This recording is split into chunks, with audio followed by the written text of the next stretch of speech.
ASN kan disebutkan tuh ya, bahwa masing-masing kementerian nanti menyusun kode etiknya sesuai dengan fungsinya kan gitu ya. Fungsi pembinaan pengelolaan keuangan negara ada di mana? Ada di Kementerian Keuangan. Kementerian Keuangan nanti membangun kode etiknya. Tadi fungsi politik luar negeri ada di mana? Ada di Kementerian Luar Negeri. Nanti dia membangun kode etiknya sendiri. Fungsi pembinaan pertahanan keamanan ada di mana? Oke, pertahanan ada di TNI, Polri, TNI misalnya gitu kan, keamanan ada di Polri.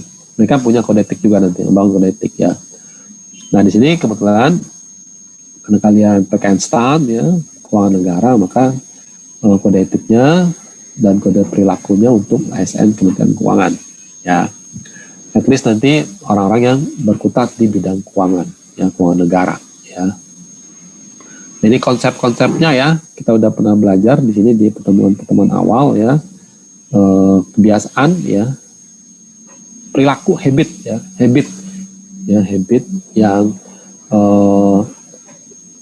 yang berkaitan dengan nilai ya, kesusilaan ya, buruk baik kan gitu ya, bahwa di sini kalau etikanya gitu kan ya bicara tentang studi perilaku manusia. Ya, jadi tidak hanya bicara tentang salah dan benar gitu ya, tapi bicara tentang kebaikan ya, manfaat kan cuman udah ada itunya ya, udah ada aliran-alirannya ya, utilitarisme ya kan, ada yang hedonisme kan kayak gitu tuh ya, mengutamakan pribadi, ada yang mengutamakan masyarakat umum ya, kebaikan itu sepanjang masyarakat itu baik maka itu bisa dianggap sebagai perilaku etis kan gitu. Kemudian bicara tentang moralitas bicara tentang habit ya sama kebiasaan gitu ya. Jadi kalau moral itu bicara tentang karakter ya, sifat, tujuan, pendapat atau perbuatan ya, yang boleh katakan nanti dinilai baik atau buruk. Ini bisa berbeda di antara satu masyarakat dengan masyarakat lain. Satu negara dengan negara lain itu bisa berbeda-beda ya. Misalnya gini, maaf ya kita tidak bicara yang spesifik berkaitan dengan agama. Saya kan semua agama melarang kita. Bicara tentang misalnya ini satu umur aja gitu ya, umur. Kalau ditanya umur berapa Pak gitu, orang luar negeri nggak mau tuh menjawab. Ya, jadi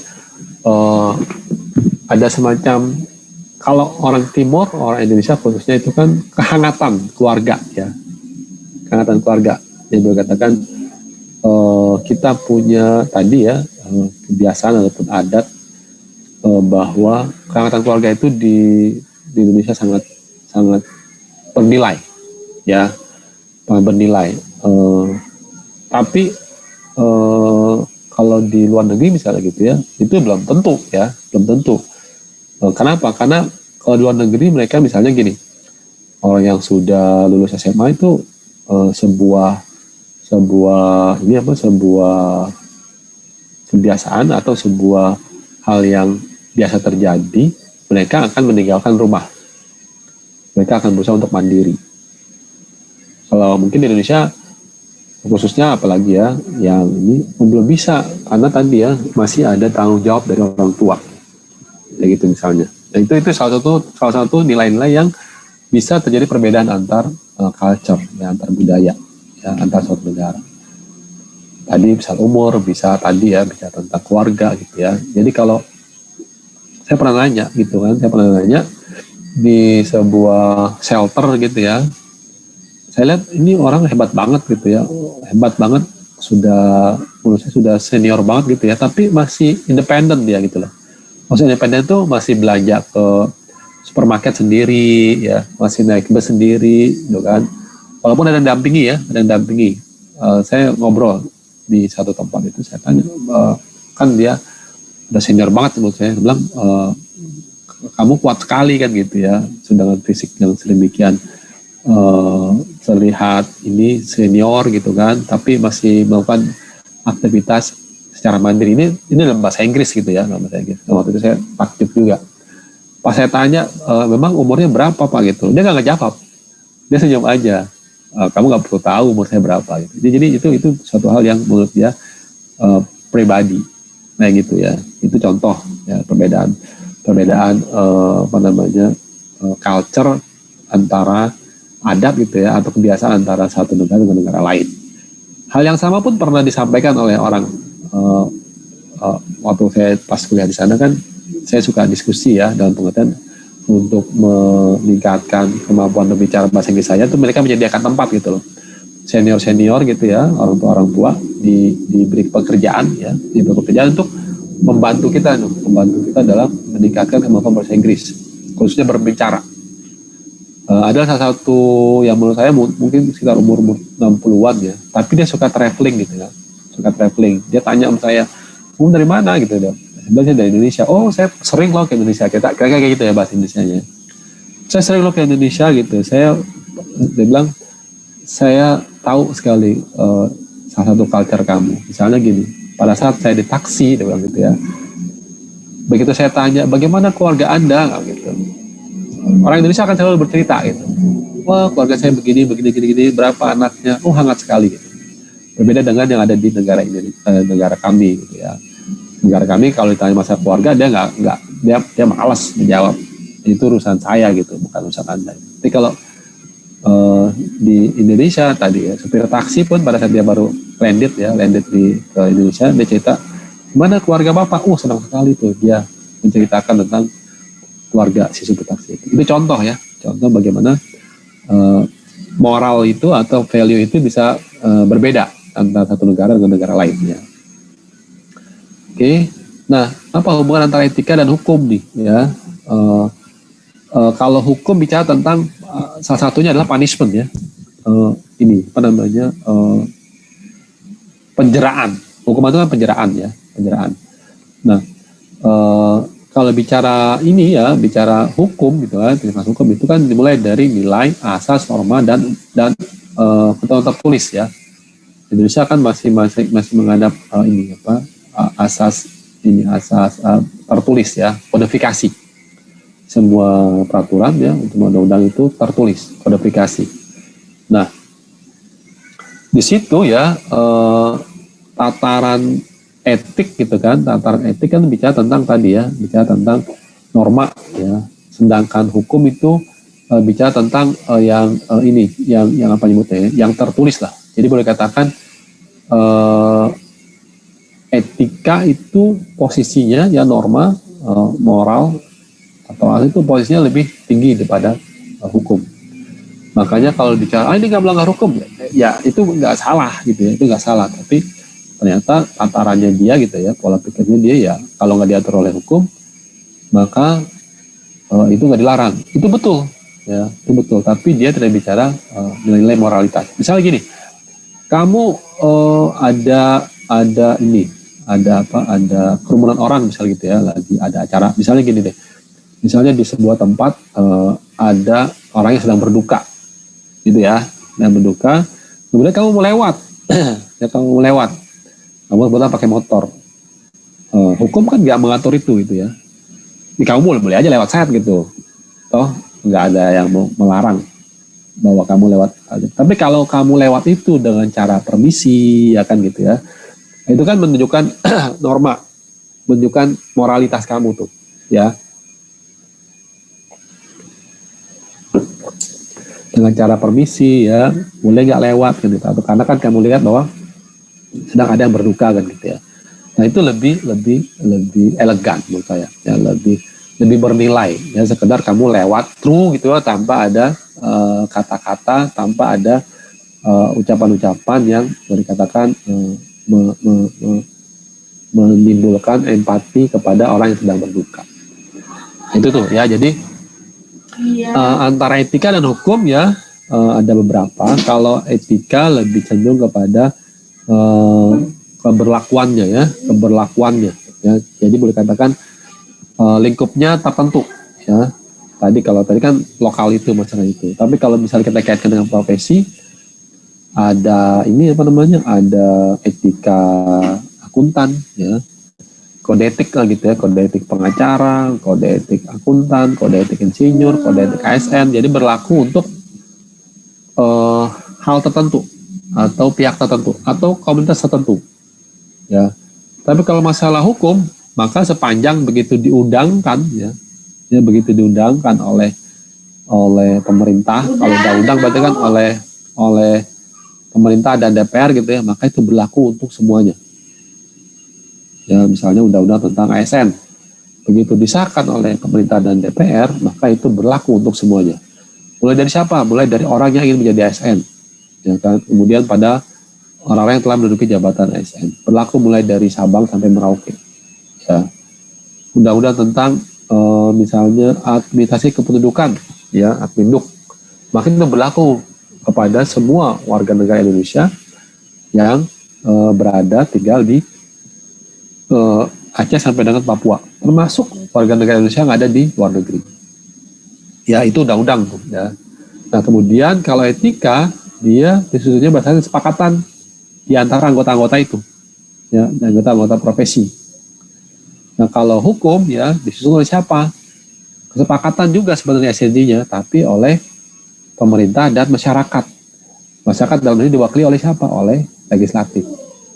Ya, legislatif. Jadi hukum undang-undang itu berlaku atau ditentukan oleh pemerintah dan DPR mewakili masyarakat. Ya, jadi kalian pun harus paham juga nih ya. Oh, ternyata pemilu itu menghasilkan orang-orang yang akan mewakili kita kan gitu ya, mewakili kita dalam menyusun undang-undang. Nah, kemudian sanksi bagaimana? Sanksi lebih banyak kepada sanksi moralitas. Ya, sanksi moralitas. Seandainya tadi ada orang yang di anggota profesinya melanggar, ya. Contoh kemarin yang kita sebut ada dokter kan gitu ya, dokter spesialis kandungan yang gitu ya, dia membuat atau menyusun medsosnya yang berkaitan dengan diagnosis pasien kan gitu ya. Dia buat bahan humor ya. Nah, itu kan ditentang oleh anggota profesi yang lain, dalam pengertian dokter yang lain maksudnya ya. Nah, itu nggak sesuai dengan etika kamu tuh. Kayaknya dia di sidang secara etika, dan sanksinya adalah sanksi moral. Bentuknya apa? Dia menyatakan permintaan maaf secara terbuka. Terbuka melalui media sosialnya bahwa yang dia lakukan itu tidak sesuai dengan kode etik profesi kedokteran. Kayak gitu ya. Pernah juga Garuda yang kemarin kita sebutkan ya, di kelas ini juga Garuda auditornya kan gitu ya melakukan pelanggaran kode etik ya, khususnya pelanggaran yang berkaitan dengan kecakapan dia. Hingga ada pada saat diteliti lebih jauh oleh pembinaan profesi dan Ikatan Akuntan Publik Indonesia, ternyata dia memang tidak mengeluarkan semua kecakapan profesionalnya, ya kan? Sanksinya bagaimana? Sanksinya adalah tadi,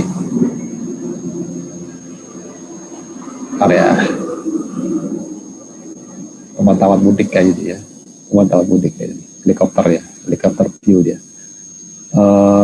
Sanksinya apa? Satu, dia tidak boleh melakukan audit gitu ya. Dia melakukan audit selama kalau nggak salah setahun atau 2 tahun gitu, saya lupa. Kemudian yang kedua adalah menjalani pelatihan lagi supaya muncul kembali ini dia kemampuan atau keahlian dia dalam melakukan audit. Nah, kalau hukum bagaimana? Wah, pasti ini ya sanksinya ada yang sifatnya sanksi badan, ini yang paling berat gitu ya. Paling berat malah ada lagi ya, hukuman mati kan juga bisa ya dijatuhkan ya, itu paling berat. Ada juga sanksi denda ya. Jadi lebih banyak kepada hal yang sudah pasti dan mengikat kepada setiap warga negara yang melanggar ya. Kalau yang etika berarti anggota profesi yang melanggar. Tadi yang masalah dokter kan nggak bisa semuanya ya, hanya kepada orang-orang yang mengikatkan diri yang satu yang menjadi dokter, kemudian dia mengikatkan diri di Ikatan Dokter Indonesia gitu. Yang angkutan publik jadi demikian kan gitu ya, hanya dilakukan oleh si auditor ya dalam angkutan publik ya, dan itu dijatuhkan sanksi oleh Ikatan Angkutan Publik Indonesia. Kalau hukum bagaimana ya? Ini ya pada penegak hukum ya, dalam hal ini kalau kita bicara konsep hukum kan ada 3 ya. konsep pembagian kekuasaan ya, eksekutif, legislatif, dan yudikatif ya. Sengketanya ada di mana? Ada di eksekutif kan gitu. Nanti yang mengadili adalah yang yudikatif. Maka nanti putusannya pasti mengikat dan jelas ya, jelas. Ada ini, ada apa?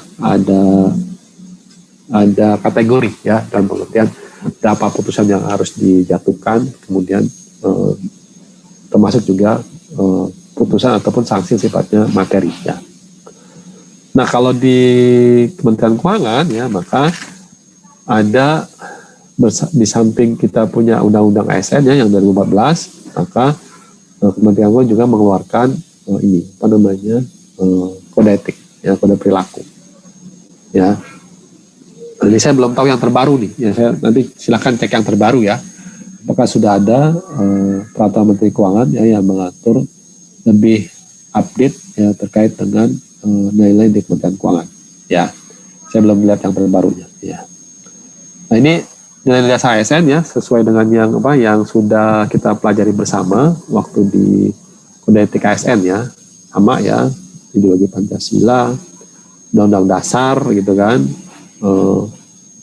proporsional ya, imparsial, di sini ya memelihara menjunjung tinggi standar etika ya, tidak diskriminatif ya, berkinerja, komunikatif ya kan, kemudian kesetaraan pekerjaan. Nah, ini ada di kemarin ya, ada di undang atau ada di nilai dasar ASN yang ada di undang-undang ASN ya. Nah, ini Kementerian Keuangan nih ya, nilai Kementerian Keuangan, nanti kita akan bahas di sini lebih detail lagi. Kita coba di sini dulu ya. Kan setiap organisasi punya visi ya, punya visi, punya misi, dan nanti punya program kerja kan gitu ya. Tentunya untuk mencapai visi dan misi dan program kerja itu dia punya sikap ya, punya sikap, punya nilai-nilai nih di sini berarti. Nah, untuk mencapai ini kan gitu ya, penggerak utama ya perubahan atau perubahan ekonomi. Jadi kita bukan pelaku ya, bukan pelaku utama. Pelaku utamanya adalah stakeholder. Kita yang menggerakkan ya, melalui apa? Instrumen-instrumen fiskal ya. Instrumen fiskal itu seperti apa? Bisa dari sudut perpajakan ya kan, bisa dari sudut belanja, bisa dari sudut pembiayaan ya kan, bisa dari pengembangan SDM-nya ya, bisa dari sudut aspek aset ya kan gitu tuh ya. Dari sudut fiskal, pajak bagaimana, kan bisa kita naikkan, bisa kita turunkan ya. Kalau lagi untuk melonggarkan ekonomi gitu kan ya, pajaknya harus turunkan supaya nanti ekonomi bergerak kan gitu ya. Kayak kemarin kan gitu ya, walaupun itu nanti debatable ya, itu biasa, pro dan kontra biasa ya. Misalnya ini ekonomi lagi stagnan kan gitu ya, kan sempat beberapa triwulan kita negatif terus gitu kan ya, sejak kalau nggak salah triwulan 2 kalau nggak salah ya, di 2020 ya, pertumbuhan ekonominya selalu negatif tuh ya. Puncaknya itu kan di triwulan 3 dan 4 ya, 3 dan 4 di mana pertumbuhan ekonomi kita dalam banget tuh ya, minus sampai 5% kalau salah ya, minus loh ya, minus tuh, bayangkan tuh, minus. Jadi boleh dikatakan nggak ada pertumbuhan ekonomi, nggak ada kegiatan ekonomi kan gitu ya, karena tadi daripada nanti makin banyak korban kan gitu ya, karena rumah sakit sudah penuh kan gitu ya, korban makin berjatuhan, maka aktivitasnya ini dulu apa ditunda dulu lah gitu ya. Nah, kemudian kan setelah kita mampu mengidentifikasi ini penyakit-penyakit apa, obatnya seperti apa, kemudian bagaimana penanganannya kan gitu ya. Oh, sudah dapat ininya nih, sudah dapat polanya lah gitu ya. Maka aktivitas ekonomi kan dibuka lagi tuh ya, dibuka lagi. Dalam pengertian ini lagi, dipacu lagi ya. Contohnya bagaimana? Tadi fiskalnya bagaimana? Salah satu kebijakan fiskalnya adalah tadi menyetujui misalnya pajak ya, pajak kalau saya pertambahan nilai ya, pajak PPNBM atau PPN gitu ya, kendaraan itu ditanggung oleh pemerintah. Kalau pemerintah berani ya menanggung pajak mobil misalnya gitu kan, yang 1.500 cc gitu, tentunya udah dapat pertimbangan nih ya, pertimbangan misalnya, oh ternyata Bank Indonesia bilang ini ekonomi lagi defisit tapi uang, kan gitu ya, uang di bank banyak banget nih. Boleh katakan orang-orang yang memiliki tabungan di atas, misalnya di atas 300 juta atau di atas 500 juta masih banyak kan gitu ya, masih jutaan orang kan gitu. Berarti dalam pengertian mereka kan menunda nih ya, menunda, menahan diri untuk melakukan aktivitas ekonomi. Sehingga digerakkan lagi nih, digerakkan lagi. Udah kalau gitu pajak pertambahan nilai kalau salah PPNBM-nya tuh ya, barang mewah malah ya, itu ditanggung oleh pemerintah deh. Kan kalau mobil itu komponennya banyak ya, ada yang dalamnya ya, ada bannya, ada bodinya. Kalau mesinnya pasti otomatis masih impor dari Jepang kan gitu ya. Kita tergantung mobilnya ya, baru pasti impor dari Jepang. Mesinnya itu pasti dari negara sana.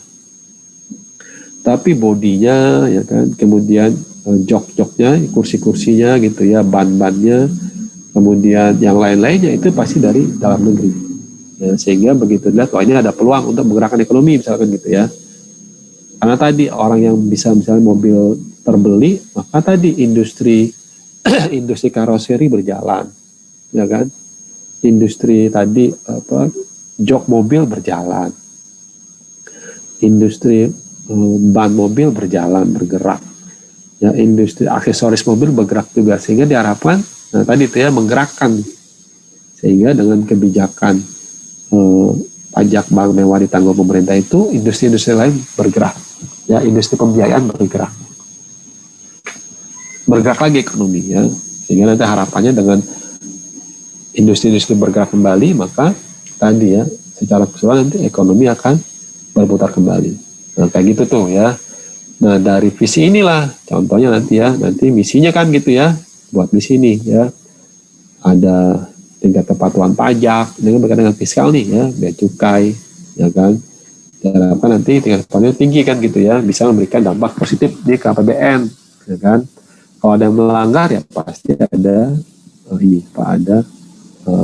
penindakannya kan gitu ya. Kemudian kebijakan fiskal nih ya, kebijakan fiskal yang prudent, yang hati-hati. Kenapa demikian ya, kan kita tidak lepas dari keadaan ekonomi internasional kan gitu ya. Ekonomi internasional lagi down gitu kan, lagi turun, maka instrumen apa yang bisa dikeluarkan supaya ekonomi tetap bergulir. Nah, itu kan ada tuh ya, ada ini, ada yang memikirkannya lah ya, khususnya dalam hal ini kebijakan fiskal tuh ya, kebijakan fiskal. Ini mengelola neraca keuangan ya, neraca keuangan berarti kan nanti ada, kalian tahu neraca ya, ada aset, ada kredit ya kan, ada modal kan gitu ya, ada pinjaman segala macamnya, ada utang. Asetnya siapa nih? Oh asetnya kan berarti berkaitan dengan Direktorat Jenderal Keuangan Negara tuh. Ya, bagaimana mengoptimalkan aset-aset ini supaya bisa menghasilkan penerimaan bagi negara. Ya, mau bentuknya sewa, mau dikerjasamakan, macam-macam lah ya. Kemudian bagian pembiayaan seperti apa ya? Digali potensi APBN.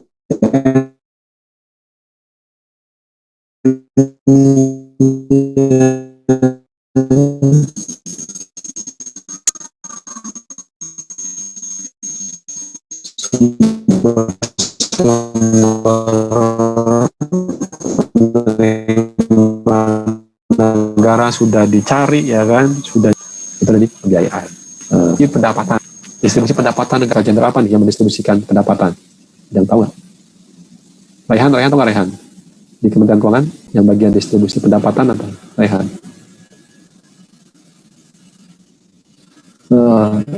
Apa Rehan? Direktorat Jenderal apa Rehan? Mendistribusikan tuh dana pendapatan.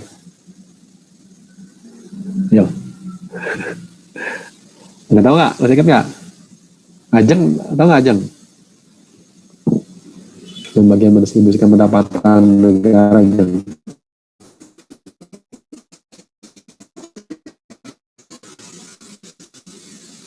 Bukan DJPP ya Pak? Apa? DJPP. PD itu apa PD? PB, Perbendaharaan Negara. Oh PB, Perbendaharaan Negara. Dia bagian bayar. Dia jangan perbendaharaan bagian bayar Jeng. Oke, Aris, tahu nggak Aris? Gimana Pak? Maaf barusan sinyalnya putus-putus Pak. Yang bagian mendistribusikan, Mendistribusikan mengalokasikan, DJPK. kan distribusi sama alokasi. DJPK gimana Pak? DJPK. DJPK. Iya, perimbangan keuangan. Apa tuh? Direktorat Jenderal Perimbangan Keuangan. Perimbangan keuangan ya. Karena kan kita awalnya kita ada namanya otonomi, ya kan, otonomi. Maka untuk membiayai otonomi itu ya, maka ada distribusi APBN, ya. Jadi nanti dana itu ya pada saat udah dialokasikan ke daerah, dia mintanya kemana? Dia minta bayarnya ke DJPB tadi ya, seperti Ajeng sampaikan tuh, ya kan? Jadi ada yang mengoleksi ya, ada yang tadi menggali potensi. Ya, tadi yang prudent, kebijakan fiskal prudent itu, ya berarti menggali potensi-potensi APBN nih. Ya biasanya itu kita diawali dari nanti ada badan kebijakan fiskal loh. Ya dia akan melihat nih, kira-kira memproyeksikan nih kira-kira sekarang tahun berapa, 2021 ya. Di 2022 nih ya, dunia internal seperti apa, nanti potensi dalam negeri seperti apa, kelemahan di dalam negeri seperti apa, itu ada di itu tuh ya, ada di kebijakan fiskal tuh. Kebijakan fiskal. Kira-kira nanti pertumbuhan ekonomi kita 2022 mau dibuat seperti apa. Nah, kita merencanakan kan gitu ya. Ya, merencanakan tuh. Di situ tuh. Nah, setelah kita proyeksikan ya, mungkin kira-kira sekitar 5-6% deh pertumbuhan ekonomi kita, ya kan? Nanti baru muncul tuh ya, di-sharing tuh ke masing-masing kementerian tuh, ya. Kementerian PU ini kira-kira dapat anggaran sekian. Ini baru perkiraan gitu kan. Kementerian nanti Pendidikan Nasional sekian. Nanti baru tuh ya ada namanya pembahasan, istilahnya pembahasan 3 pihak, trilateral meeting, pembahasan 3 pihak tuh. Siapa aja tuh 3 pihaknya? Widya atau nggak Widya? 3 pihak siapa aja Widya? Widya Maharani. Pembahasan 3 pihak. Siapa aja 3 pihak itu? Ini biasanya tekan bulan Mei ya. Ini sekarang biasanya lagi pembahasan 3 pihak nih. April Mei lagi dibahas nih 3 pihak. Siapa aja? Widya tahu nggak Widya? Pembahasan 3 pihak trilateral meeting ini untuk membahas anggaran 2022. Halo Widya. Nabila. 3 pihak siapa aja 3 pihak Nabila? Bukan pihak ketiga ya Nabila ya. Bingung Pak. 3 pihak. Bukan pihak ketiga ya. 3 pihak ya. Adnan. Dan apa Nan? Tahu nggak Nan? 3 pihak itu ada Kementerian Keuangan, Yes. terus Bappenas, Yes. atau Kementerian PPN, terus satu lagi itu KL, Kementerian Lembaga. Oh, betul Adnan. Jadi 3 pihak itu KL yang bersangkutan ya. Tergantung fungsinya ya. Kalau misalnya fungsi sosial ya berarti Kemensos ya kan. Nanti kan Bappenas sebagai kementerian yang merencanakan semuanya nih ya. Satu lagi Kementerian Keuangan, dalam hal ini diwakili oleh siapa? Oleh Kementerian atau oleh Direktur Jenderal siapa Nan? Direktur Jenderal apa Nan? Direktur Jenderal Anggaran ya. Tuh ya, jadi ini Direktur Anggaran lagi sibuk nih dia nih sekarang ini nih ya. Karena tadi ya semua kementerian begitu dikasih indikasi ya, namanya pagu indikasi kan gitu ya. Ini justru kegiatannya tuh. Nanti anggaran akan mencatat nanti Bappenas sebagai koordinator perencanaan pembangunan nasional ya terlibat ya tuh ya. Nah itu setelah indikasi nanti ke masing-masing kementerian ngusulin tuh ya, ngusulin kegiatannya. Nah nanti diproses nih di bulan Juli diproses oleh DJA tuh semuanya tuh ya, semuanya dibahas. Nanti di bulan Agustus tuh ya disampaikan tuh oleh siapa? Oleh di tanggal 17 Agustus 17 Agustus 2021 oleh siapa? Alvira. Iya Pak. Oleh siapa tanggal 17 Agustus nanti besok disampaikan oleh siapa? Semua rencana RAPBN tuh. Tadi Akang udah menyampaikan. Oleh di tanggal 17 Agustus tuh. Tadi Akang udah bilang tuh, nih mulai bulan Mei Juni ini lagi dibahas nih trilateral meeting tuh tadi itu ya, antara Bappenas, Kementerian Keuangan, DJA sama kementerian-kementerian yang terkait tuh ya, dibahas semua. Juni Juli di apa nyebutnya ya, divalidasi dan disusun lah RAPBN-nya. 17 Agustus sampaikan tuh oleh siapa dan kepada siapa tuh. Tahu nggak Vira? Tiap 17 Agustus. Presiden Yes, benar. Presiden kepada DPR. iya ya, pada DPR atau nama ini anggota DPR dan MPR ya. Kan dia sidang tahunan ya, sidang tahunan tuh. Sidang tahunan tiap 17 Agustus. Nah, Presiden menyampaikan tuh RAPBN kita nih 2022. Nah, setelah itu baru dibahas secara detail oleh eksekutif dalam ini masyarakat, oleh Presiden ya dalam hal ini, diwakili kementerian, dibahas detail oleh masyarakat, dalam ini diwakili oleh DPR ya, dibahas tuh mulai dari September sampai dengan November lah ya, dibahas secara detail dari semua kementerian. Jadi tiap komisi itu ya, komisi satu berkaitan dengan pertahanan keamanan luar negeri, berarti nanti dibahas tuh komisi 1 dengan Kementerian Pertahanan, Kementerian Keamanan ya, Kementerian Luar Negeri, dia bahas detail banget anggaran-anggaran itu. Termasuk Kementerian Keuangan kan, komisi berapa Kementerian Keuangan? Komisi 11 ya. Oke, kebijakan fiskal bagaimana nih, dibahas detail ya. Itu kira-kira alur APBN kita harus paham nih, karena orang politik keuangan negara nih ya. Orang keuangan harus paham tentang apa itu keuangan negara, siklus APBN ya. Kemudian pembahasannya seperti apa, walaupun nanti kalian saya yakin ya, nanti diajak deh, saya yakin pasti. Saya soalnya pernah ya, seperti kalian ya, setelah selesai D3 dan D4 itu diajak oleh pimpinan tuh ya ke DPR, walaupun nanti kita hanya misalnya membantu ya, membantu menampilkan slide atau menyusun materi ya, atau standby ya kalau ada gangguan-gangguan teknis misalnya gitu ya, nggak apa-apa, itu pengalaman berharga banget tuh. Ya, saya berapa kali tuh ya diajak oleh pimpinan saya rapat dengan komisi 11 kan gitu ya. Itu mereka kalau rapat sampai malam loh. Mulainya habis maghrib janjinya gitu kan. Kita rapat nanti sisa jam 8. Itu sampai jam 1, jam 2 malam itu. Kita yang ini apa, yang diajaknya agak-agak tepar juga ya. Tapi itu apa namanya, pembahasan mereka seperti itu ya. Nah itulah kalau apa, saya dulu belum paham ya, soal CD4 belum terlalu paham tentang apa sih makna di balik pembahasan itu, baiknya maupun yang buruknya gitu ya. Setelah semakin banyak pekerjaan, kemudian semakin nambah ilmunya, baru paham. Oh di sini ada peluang-peluang ya, peluang-peluang yang bisa disalahgunakan. Oke, nanti ilmunya lebih lagi nanti ya, ilmunya nanti kalian bisa ini setelah ini. Oke, kira-kira sekarang dapat itu dulu ya. Jadi nilai Kementerian Keuangan nanti ya kita bahas ya, ada integritas ya, ada profesionalisme, ya ada sinergi ya, ada pelayanan, ada kesempurnaan. Nah, ini akan kita bahas di slide yang berikutnya ya. Nah dari sini ya, inilah ya boleh katakan latar belakang ya, atau latar belakang PMK ya,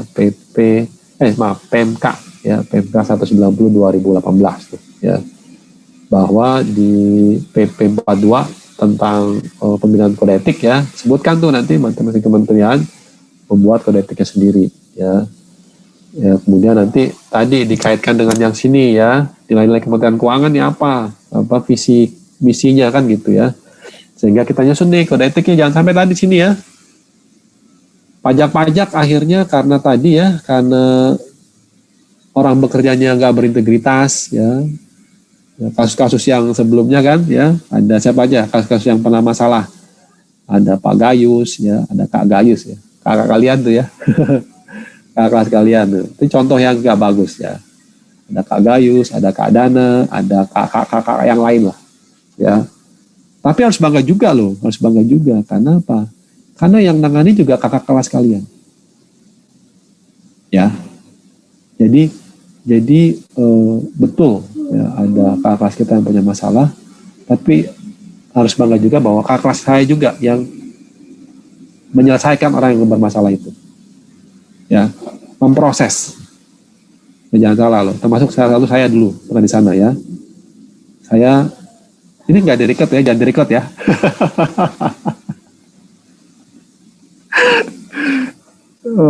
Saya justru menangani kasus-kasus yang berkaitan dengan kakak kelas saya. Saya profesional aja. Saya profesional. Kalau saya cerita sedikit, boleh ya? Mau nggak?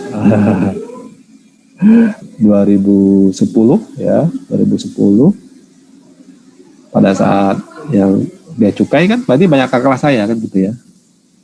Kakak kelas saya kan naik kelas. Saya nangani juga. Saya profesional. Saya bilang pada saat ketemu dengan kakak kelas saya, karena dia lulusnya duluan gitu kan, D4-nya bareng, D3-nya lulusan duluan. Saya bilang, maaf kak, saya profesional. Oh ya silakan. Ya, termasuk ke pimpinan saya. Ya, saya profesional memang itu. Ada tugas, ada surat tugasnya, saya tunjukkan surat tugasnya. Ini, ya kalau ada masalah ya ini. Termasuk yang kegiatan lapangan itu ya, yang penggeledahan di kantor pelayanan utama bea cukai di Tanjung Priok. Ya, apa namanya, kelas-kelas yang ada masalah ya kita tegakkan peraturan ya, dengan peraturan.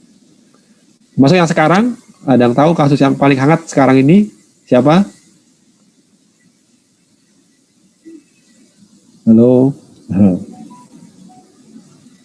Siapa? Yang lagi berproses nih. Pengadaan pajak bukan, Pak? Iya, direktur levelnya. Siapa, If?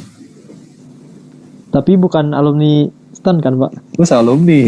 Oh, alumni, Pak? Aku tadi gak bilang begitu. Aku bukan alumni, ternyata D3-nya alumni.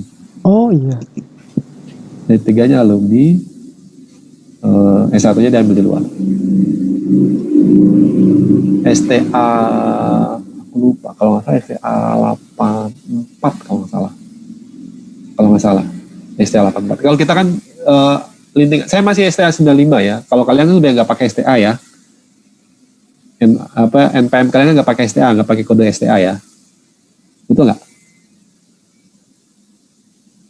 Kalau saya masih pakai STA. Kalau saya STA 84 kalau nggak salah. Itu identik. Oh, berarti ini masuknya tahun 84 dia. STA 84 ya. Yang handle siapa? Kebetulan kalau yang sekarang nih bukan kakak kelas kita. Waktu kasus siapa tuh yang aku lupa tuh, yang OTT ini, pejabat pajak, Kasubdit apa gitu. Itu kakak kelas kalian tuh. Karena ininya di tingkat saya ya. Jadi kalau sekarang nih yang sekarang ini itu pernah menjadi anggota tim saya. Jadi saya tahu banget detail. Karena silaturahminya bisa terjalin. Bang, kalau manggil ke saya kan bang. Bang, gini bang. Oh iyalah, eksekusi aja lah, saya bilang gitu ya. Udah nggak usah khawatir lah, kita mau udah ini, kita sudah menetapkan ya kebijakan pimpinan yang melakukan kesalahan ya, proses hukum ya. Beda dengan kementerian lain yang mungkin tanda kutip ya mencoba untuk tanda kutip menutupi atau membantu ya. Kalau kita enggak, eksekusi aja bos begitu. Ya bang ya, sukain ya. Karena tadi pernah menjadi anggota tim saya ya, update. Itu terakhir dia ngajak saya ini memang silaturahmi hal lebih halal gitu ya. Aku nanti dulu ini apa namanya, aku lagi ini dulu nih. Nanti pas dapat jadwal nanti mudah-mudahan kayaknya siang ini kayaknya mudah-mudahan. Ini aja dia silaturahmi mau diskusi aja kan. Karena tadi ya dulu kan saya pasti sana itu nangani white collar crime banget ya. Bukan lagi kepala daerah. Kalau kepala daerah tahu lah tipenya ya, modusnya tahu lah, kayak kemarin tuh mana yang terakhir Nganjuk ya, itu kan masih pakai rupiah ya, masih pakai Soekarno Hatta ya, dengan bawa bertas-tas gitu. Itu menurut saya inilah itu udik ya, apa namanya, deso lah deso lah itu, malah mainan deso lah kayak gitu ya. Kalau yang level white collar crime wah nggak kayak gitu, level daerah kayak gitu.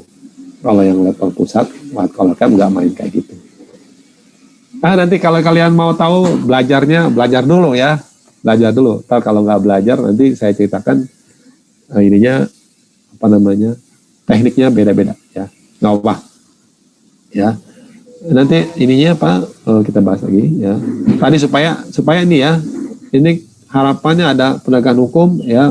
Nanti yang kan tidak semua jadi boleh katakan banyak juga Kementerian Keuangan yang sebanyak sekitar 70 ribuan orang, kan lebih banyak yang baik ya kan gitu ya, lebih banyak yang baik. Tapi ada yang bandel ya, ada. Kalau yang bandel kita jewer kan gitu ya, jewer dulu. Kalau jewer gak mempan juga ya udah kita tarik ya kan gitu, kita sentil dulu, kita jewer, dia mau nurut ya berarti kita bisa ingatkan kan gitu. Kita bisa ingatkan, kamu ini loh ada yang keliru loh ya, kita ingatkan. Mau nggak diingatkan? Oh ya, kalau mau maka bisa lakukan ini apa namanya, kerjasama ya, kita inikan terus, kita apa nyebutnya, kita bina terus gitu. Tapi kalau dia udah kita ingatkan, udah kita sentil, udah kita jewer masih mencari-cari celah gitu kan, masih mengelabui itu, ya udahlah, nanti berarti ada proses yang lebih tegas lagi kan gitu ya, lebih tegas lagi. Oke. Nah, ini apa namanya, filosofis ya, yang mendasari ya PMK yang tadi itu ya. Kata untuk perpajakan, kenapa? Karena kan kita di perpajakan ya kan. Kepabeanan pasti nanti berkaitan dengan kode etik di kepabeanan dan cukai ini ya. Kemudian yang disiplin PNS ya, Perpres pengadaan barang jasa ya, karena belanja kan pasti pakai aturan ya, dalam ini Perpres PPJ. Kemudian organisasi ya, bicara tentang delegasi kan gitu ya, tugas dan foksinya. Nah, kemudian ada surat edaran ya tentang penerapan kode etik ya, dalam ini oleh pembina ASN ya, yang didelegasikan kepada Kementerian Menpan kan gitu ya, Kementerian Perdagangan dan Perdagangan Negara dan Reformasi Birokrasi. Kan dia mengkoordinir proses pembinaan ASN di seluruh Indonesia kan gitu. Dan dari situ tuh ya, makanya nanti ada kode etiknya tuh ya. Harapannya kan gitu ya, harapannya ada pencegahan kalau ada pelanggaran ya, kemudian menjaga martabat dan kehormatan ya. Bagi ASN bagaimana? Bagi ASN kan bisa menjadi pedoman tuh ya. pedoman dia dalam berperilaku. Harapannya nanti dia bisa berperilaku sesuai dengan pedoman ya. Yang tidak sesuai dengan pedoman ya jangan dilakukan kan gitu ya.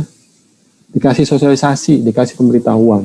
Nah itu supaya tadi kalian kan orang-orang yang cerdas ya, orang-orang yang berpengetahuan, orang-orang yang berkeahlian, sehingga dikasih tahu tuh paham ya, bukan yang menentang ataupun mengakali. Ya namanya ketentuan pasti ada celah-celah untuk bisa diakali. Itu saya akui ya. Tapi tinggal moralitasnya nih ya, tinggal sikapnya nih. Sudah dikasih tahu, sudah diajak ya, sudah diingatkan, masih juga bertindak tidak sesuai dengan kode etik ataupun peraturan, ya sudah, berarti Anda harus siap menerima sanksinya kan gitu ya. Mulai sanksi yang paling ringan ataupun yang paling berat ya. Bagi organisasi seperti apa? Bagi unit ya kan, karena dia organisasi kan terbawa-bawa juga kan gitu ya. Pegawai kayak contoh Gayus kan gitu ya, kan terbawa-bawa tuh DJP, terbawa-bawa Kementerian Keuangan, ya kan. Padahal kan itu oknum, ya itu perilaku dari si Gayus misalnya gitu, itu perilaku dari Dana, itu perilaku dari Mbak Hashim, kan gitu ya. Nah itu dia sebagai sarana ya, sarana kontroversial.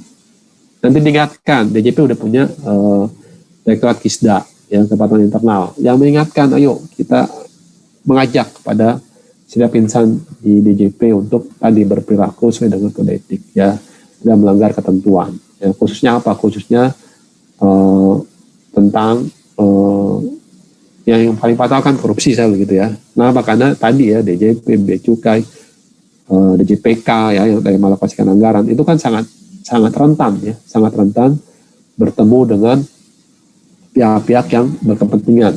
Ya, namanya orang pajak kan, atau namanya wajib pajak kan pengennya pajaknya rendah kan gitu. Itu prinsip dasarnya kan gitu ya. Kira-kira siapa sih yang mau bayar pajak yang tinggi kan nggak ada di dunia ini. Semua negara pun pengen kita membayar pajak rendah kan gitu ya. Nah itu kan udah ide filosofisnya, sudah ide dasarnya. Nah tapi kan kita butuh duit juga untuk APBN. Sehingga disepakati nih kan oleh masyarakat dalam hal ini DPR. Tarif pajaknya sekian loh kan gitu. Nah itu yang menjadi sarana bagi organisasi ya. Oke. Nah di sini ya kode etik maka disiplin adalah kesanggupan kita. Ya, kesanggupan untuk menaati kewajiban dan menghindari larangan. Ya, kewajiban kita laksanakan, larangan kita hindari.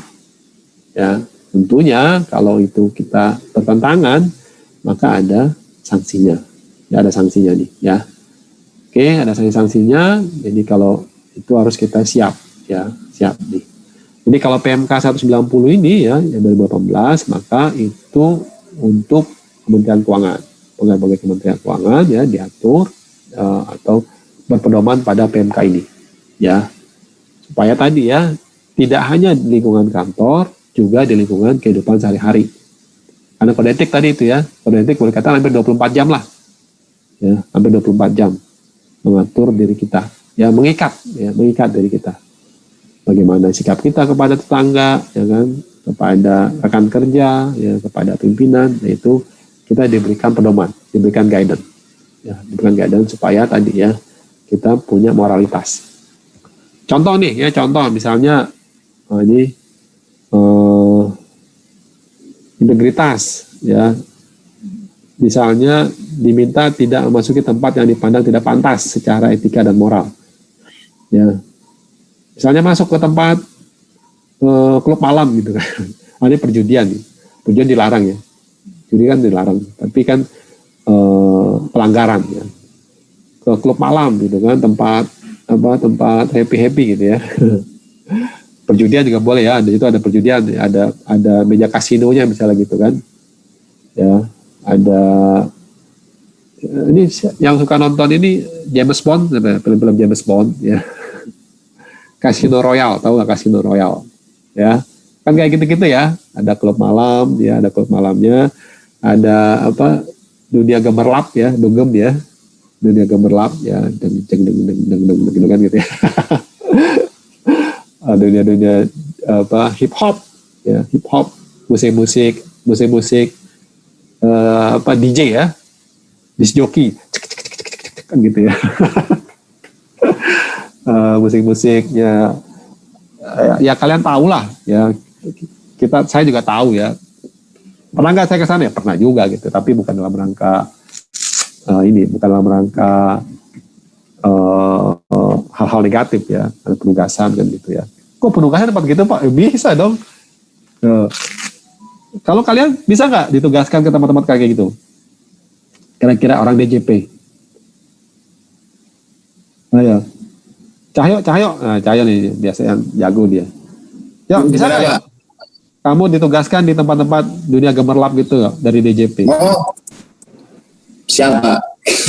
Iya, bukan siapnya. Bisa nggak gitu? Oh, bisa Pak. Bisa dong, Pak. Harus Ngapain? bisa, Pak. Ngapain kalau ke situ kalau gitu? Ngapain? Memahami keadaan sekitarnya dulu, Pak. Memahami atmosfernya dulu, Pak. Ya, ngapain ke situ? Tugasnya kira-kira ngapain? Gimana Pak? Tugasnya DJP apa kan, Pak? kira-kira? Iya, dari DJP kamu juga. ya misalnya kamu orang DJP nih, ya saya pimpinan kamu deh.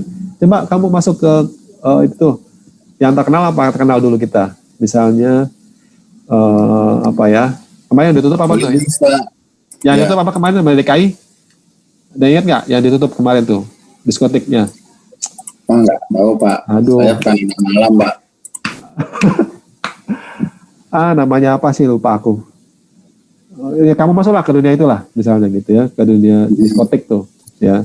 Kira-kira apa yang kamu cari? Tugasnya apa kira-kira tuh? Ayo, tahu nggak? Oh itu Pak, kalau DJP kan tentang pajaknya Pak. Iya, Artinya, apa? Kan apa ya Pak? Pajak tempatnya biasanya Pak. Pajaknya bayar PBB kan. Tempat hiburannya Pak. Ya apa hiburannya apa? Kira-kira yang kamu cari apa? Kan kalau pajak tempatnya PBB kan dia bayar ke Oh Pemda. iya. Iya. Apa ya Pak? Apa ya? Apa? Minuman bukan, itu kan Minuman. Minuman. itu bukan. Lah ya bukan Pak, itu bea cukai ya Pak maksudnya ya Pak. Apa? Pada saat masuk dia bea cukai, betul itu. Apa tuh Pak? Kalau misalnya pajak Pak, paling tempat investasinya ya Pak. Apa? Investasi juga maksudnya daerah. Iya. Kalau DJP, Iya. Nah, itu kira-kira perlu ilmu juga ya. oh iya Pak, nggak tahu Pak kalau gitu Pak, belum tahu jadi Pak. Makanya di situ kan kamu belajar dulu nanti saya tugas kamu belajar intelijen ya, gitu ya. Jadi Oh, intelijen siap. tuh. Intelijen. Jadi kamu udah masuk situ kan nggak mungkin kamu pakaian rapi kayak gini kan. Ya. Oh, nggak mungkin Pak. Iya. Kalau Sesuai kamu bagian kondisi.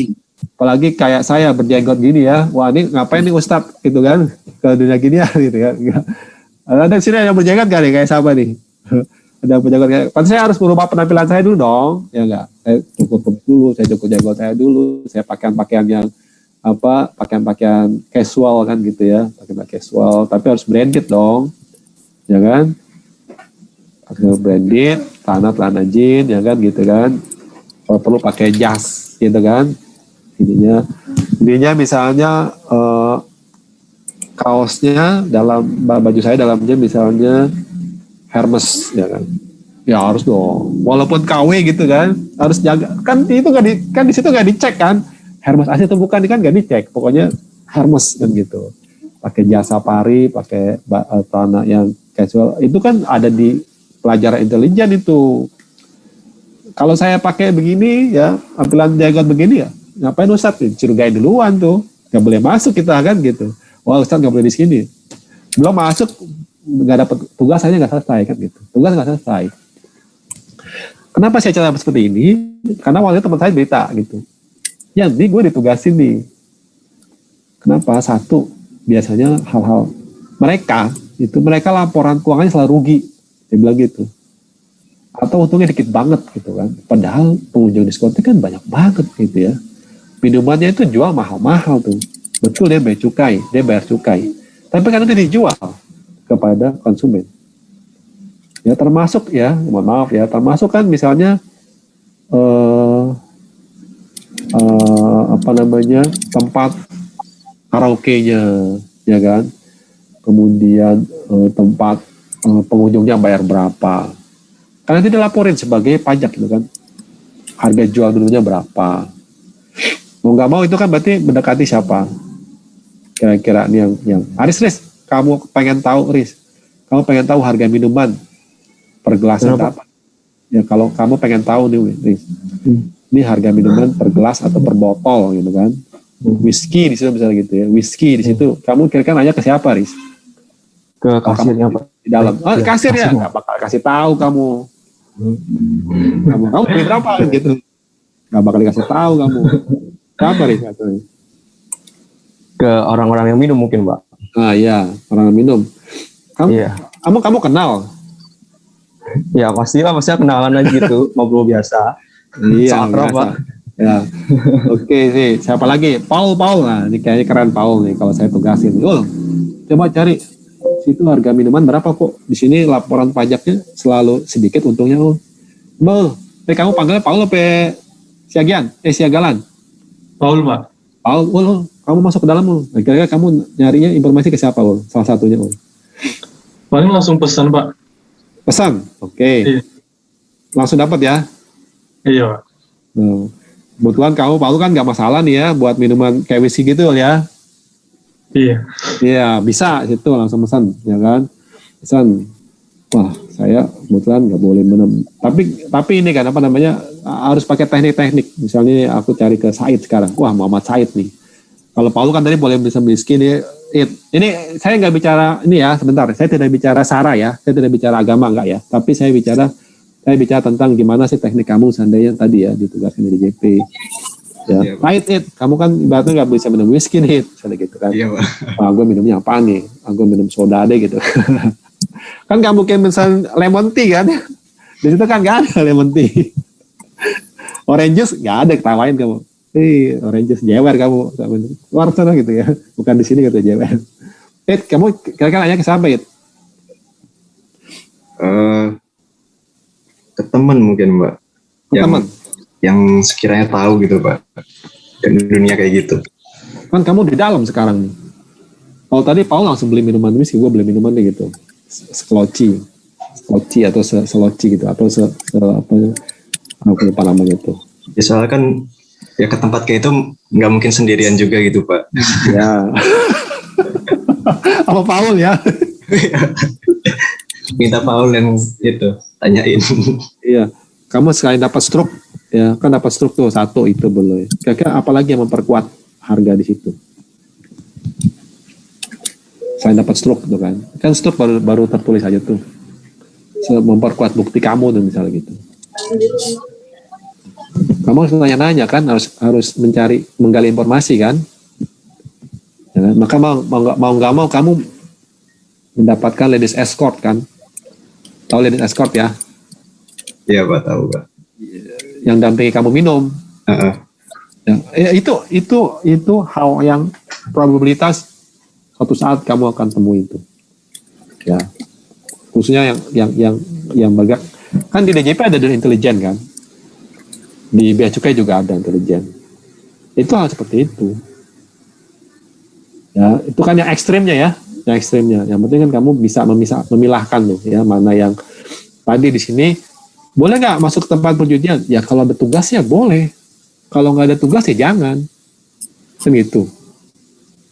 Bagaimana? Nah itu ada di klubnya tuh ya, ada pelatihannya. Nanti bagaimana cara-cara menggali informasinya kan gitu. Tidak memenuhi pihak yang berpotensi menimbulkan kepentingan, ya memenuhi wajib pajak tanpa ada surat tugas. Berarti kan memenuhi WP boleh nggak? Ya kalau ada ketentuan ya, yang harus WP itu ke kantor kan misalnya ya berarti boleh. Yang nggak boleh gimana? Yang tidak resmi kan gitu ya, yang tidak ada surat tugasnya. Ya di mana? Oh ternyata di luar kantor. Kalau di kantor boleh dong? Ya boleh, harus malah kan. Kenapa? Karena kan pada saat kita meriksa mau nggak mau kan kita minta keterangan ke dia, kan gitu. Maka di sini kita bisa memilah mana yang tidak sesuai dan mana yang ada potensi pelanggaran terkait dengan etika maupun pelanggaran hukum. Ya, pada saat kamu ketemu doang di luar, nah itu sanksinya moral kan gitu ya, moral. Tapi begitu ketemu di luar, kemudian dikasih souvenir kan gitu ya, wah itu bukan lagi etika, itu namanya pelanggaran hukum.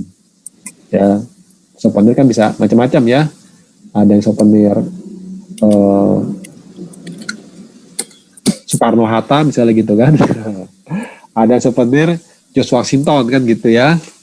Ya kan kalau saya bilang kalau yang kelas kepala daerah kan pakai Soekarno Hatta kan gitu ya. Soekarno Hatta. Makanya bawanya tasnya gede-gede kan gitu ya. Kan kalau orang-orang Kementerian Keuangan tahu mainnya bukan lagi ini kan, kalian belajar tentang finansial kan ya, betul nggak? Ya, belajar tentang manajemen keuangan, belajar tentang instrumen-instrumen keuangan. Ya, kalau kepala daerah kan nggak belajar itu ya. Kalau kalian kan belajar itu, tahu jadinya. Waduh, tentang valuta asing, ya, tentang kurs, pasti tahu ilmunya pasti lebih tinggi daripada kepala daerah kan. Itu contoh ya. Makanya di sini kita kode etik itu bisa memisahkan ya. Profesionalisme, ya, tugasnya harus selesai kan gitu ya. Ini contoh pelanggarannya, ngasih tanda terima, ngasih berkas tapi nggak membuat tanda terima. Begitu ditanya mana tanda terimanya, waduh lupa. Nah, akhirnya itu ada yang ringan lah ya, yang ringan. Atau di sini ngasih wajib pajak ya, surat pemberitahuan, surat SKP gitu ya, tapi nggak tanda terima, sehingga begitu di pengadilan mana pemberitahuan SKP-nya nggak punya, sehingga OWP-nya diuntungkan kan gitu ya, diuntungkan dengan misalnya dendanya nggak jadi kan gitu. Itu contoh bagaimana satu hal yang ringan ya, tapi bisa berakibat kepada negara yang mengalami kerugian ya, walaupun mungkin tidak besar gitu ya. Menjaga informasi misalnya gitu ya, menjaga informasi Pak rahasia. Nah ini apa namanya, contoh misalnya nih, kalian yang kita diwanti-wanti nih ya, misalnya COVID nih ya, COVID diwanti-wanti udah ada kasih surat edaran, kan kita dapat itu tuh, dapat apa, sertifikat ya, sertifikat COVID itu mencantumkan apa, mencantumkan NIK dan tanggal lahir. Hati-hati, NIK dan tanggal lahir itu biasanya pakai untuk apa? Dan tahu nggak? Sering dipergunakan untuk apa? NIK dan tanggal lahir. Punya ini kan, punya ATM kan? Ya, kira-kira untuk apa kamu? NIK dan tanggal lahir. Halo. Nanda kalau ke bank Nanda ngapain Nanda? Ini Pak, ya ambil uangnya Pak di ATM, terus sama di CS-nya, registrasi. Sebelum ngambil uang kamu harus punya apa? ATM-nya, nomor rekeningnya gitu Pak. Ya, sebelum punya ATM kamu harus punya apa? Identitas. Iya. Dipergunakan untuk apa itu identitasnya? Untuk validitas di nomor rekeningnya gitu Pak. Yes, bener banget. Makanya NIK dan tanggal lahir nama kamu tuh jangan disebarluaskan. Dia dipakai untuk tadi membuka rekening. Ya, begitu NIK dan tanggal lahir kamu diketahui publik, maka ada orang-orang tertentu ya, kan gak semua orang baik ya, ada orang tertentu yang bisa memanfaatkan. Bisa jadi nanti suatu saat begitu dia tahu kamu punya rekening di bank ya kan, nah itu bisa dimanfaatkan untuk kejahatan ya. Jadi yang berkaitan dengan identitas diri ya, nikah, tanggal lahir, nama orang tua di keep untuk diri kamu ya, di keep untuk diri kamu sendiri, karena tadi itu bisa berpotensi disalahgunakan oleh orang-orang yang paham tentang karena saya walaupun tidak dalam ilmu ini ya, bicara tentang kecurangan ya, itu bisa dimanfaatkan ya. Oke. Sinergi ya, tidak menyebarkan informasi ya.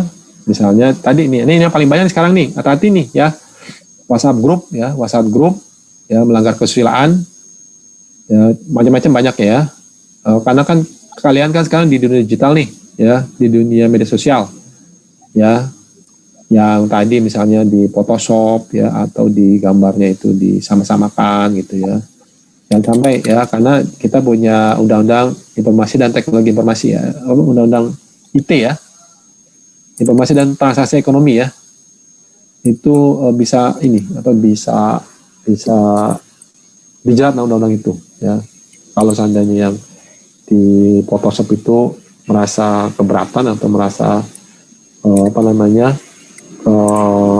dilanggar gitu ya, itu bisa melaporkan kepada penegak hukum ya. Tapi kita yang akrab dengan dunia digital ya, yang boleh katakan tidak bisa lepas dari media sosial ataupun selalu mempergunakan itu ya, dan jangan kita menyalahgunakan itu, karena tadi udah ada undang-undang IT-nya ya, undang IT-nya. Oke, kemudian pelayanan ya, nah ini keramah tamahan ya, kesantunan ya dalam memberikan pelayanan.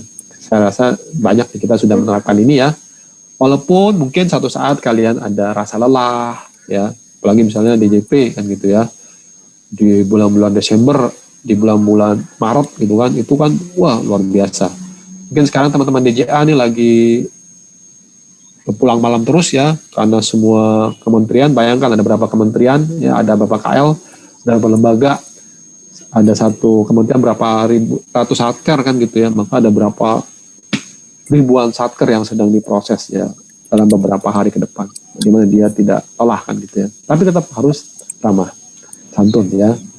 Nah, kesempurnaan di sini bukan dalam pengertian kita ini ya, kita hebat atau kita perfect, enggak, tapi kita selalu memperbaiki ya, memperbaiki setiap kelemahan-kelemahan yang kita temui ya, supaya kita bisa adaptif terhadap perubahan. Kayak contoh sekarang misalnya gitu kan, begitu ada pandemi ya, alhamdulillah, walaupun dengan kekurangan ya, dengan kekurangan yang kita alami ya, kita bisa tetap melangsungkan pembelajaran ya, tidak berhenti total gitu ya. Melalui apa nih tadi, melalui Zoom ya, melalui Gmeet kemarin ya, pokoknya semua instrumen kita pergunakan untuk memanfaatkan peluang supaya kegiatan pendidikan ini tetap terlaksana ya.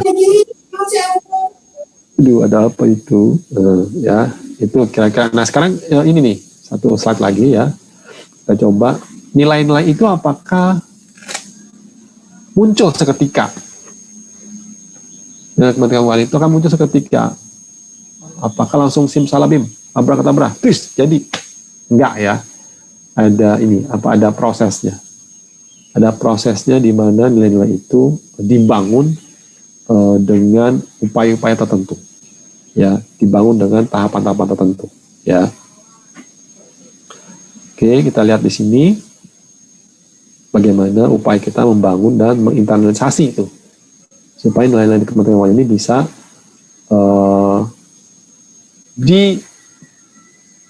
dihayati, ya, diinternalisasi dan dilaksanakan.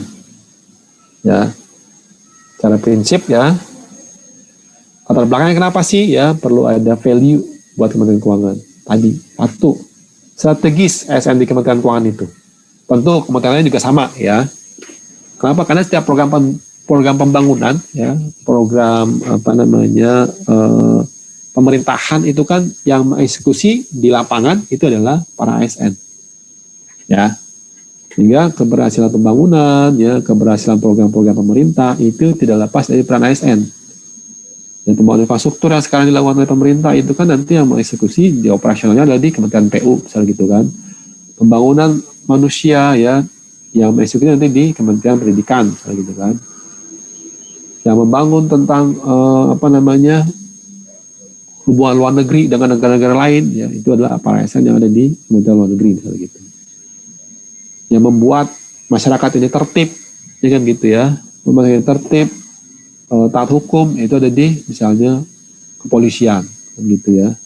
Yang menjaga kedaulatan ya, teritorial kita dari ancaman negara lain misalnya gitu ya, itu ada di Kementerian Pertahanan dengan para tentaranya kan gitu. Itu adalah para ASN yang sudah memiliki pengetahuan, sudah memiliki keahlian.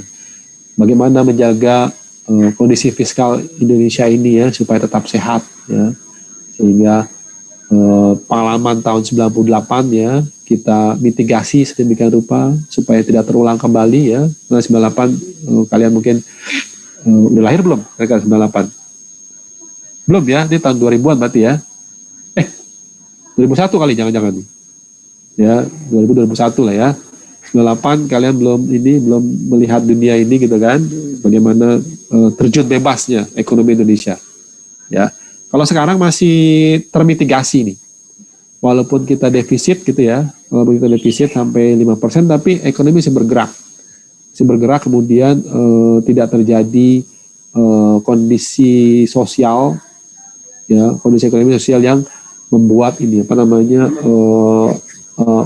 chaos ya, chaos ya, huru-hara gitu ya. 98 ekonominya bangkrut ya kan, politiknya juga tumbang ya dari otoriter ya.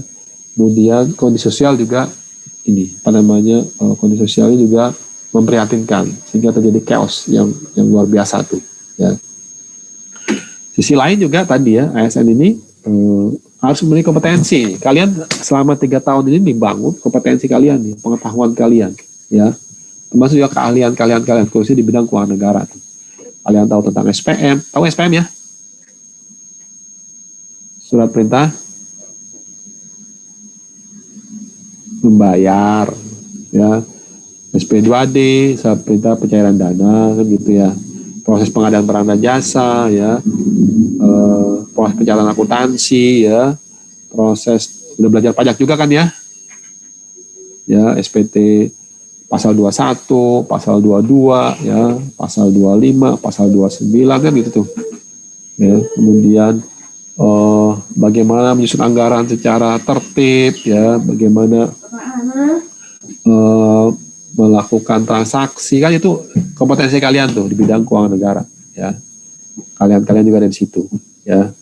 Nah, supaya tadi tuh ya, supaya ada ASN yang kompeten, ya, ada pengetahuan, kemudian proses pembangunan berhasil, maka harus punya nilai tadi tuh, yang nilai-nilai ini, ya, yang ini apa namanya, apa nyebutnya, pegangan hidup, sikap, ya, sikap, suasana batin, kepribadian kalian, pemikiran kalian, ya, pandangan hidup kalian, falsafah hidup, ya, prinsip-prinsip yang kalian yakini bahwa ini adalah benar, ya, harga diri, ya. Jadi nilai manusia kan tidak hanya dari sudut materi kan gitu ya, ada nilai-nilai yang lebih membanggakan dari sekedar materi, ya, itu. Kemudian bagaimana ini tidak lepas dari pemimpin kalian, ya kan? Ya, tidak lepas, karena begitu kalian masuk kan pasti nanti otomatis nggak ada yang harus jadi pemimpin kan gitu ya, pasti otomatis nanti akan yang melakukan operasional kan gitu, sehingga nanti kalian butuh pemimpin nih, ya, pemimpin yang mampu, ya, yang mampu nanti bisa berempati dan bisa membaca suasana hati kalian, ya. Jadi pemimpin yang baik nanti ya dia bisa mampu membaca suasana hati para anggotanya, ya. Dia punya sense of justice, ya, bagaimana perasaan keadilan, ya, kemudian sense of truth, ya, kebenaran, ya, kemudian sense of kindness, ya, kebaikan kan gitu ya, kemudian sense of meaning, ya, rasa diakui keberadaannya, ya.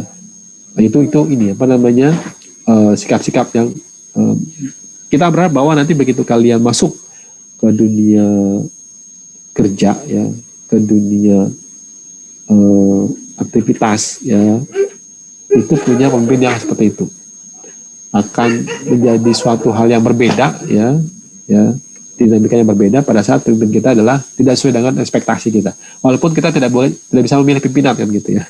Kita tidak bisa memilih di pemerintahan, tidak bisa memilih pimpinan. Pun pimpinan juga begitu. Saya tidak bisa memilih anak buah kan gitu ya. Kita tidak bisa memilih anggota. Sehingga dibutuhkan saling ketergantungan atau saling membutuhkan gitu ya. Nah, bagaimana nilai-nilai yang tadi tuh ya, integritas, profesionalisme, sinergi, ya, pelayanan, kesempurnaan itu dibangun bagaimana tuh? Tentunya diawali dengan pembentukan dulu, ya, framingnya itu. Jadi pimpinan ini akan mengevaluasi nilai-nilai apa yang paling kuat, yang paling dibutuhkan di organisasi itu. Setelah dievaluasi kan muncul tuh ya nilai-nilai, ya, yang dari kan tadinya banyak sekali nilai-nilai itu. Dan setelah itu baru dia lihat nih yang sesuai dengan kebutuhan organisasinya, ya, yang sesuai dengan majority, ya, dari anggota yang paling banyak seperti apa, ya, strength-nya apa, kelemahannya apa, begitu ya. Nah, dari situ dapat dia tuh ya data-data itu, ya, fakta-fakta itu. Itu baru dirumuskan tuh, ya, dirumuskan nilai-nilai apa yang akan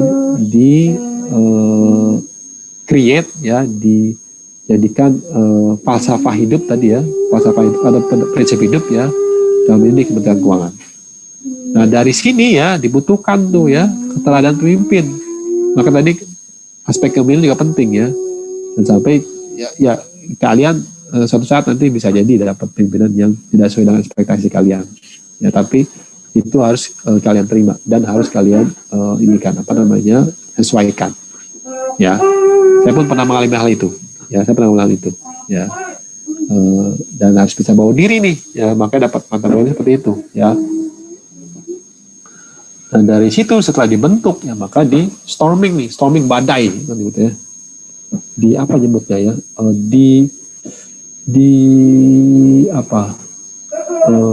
Dibadaikan apa istilahnya?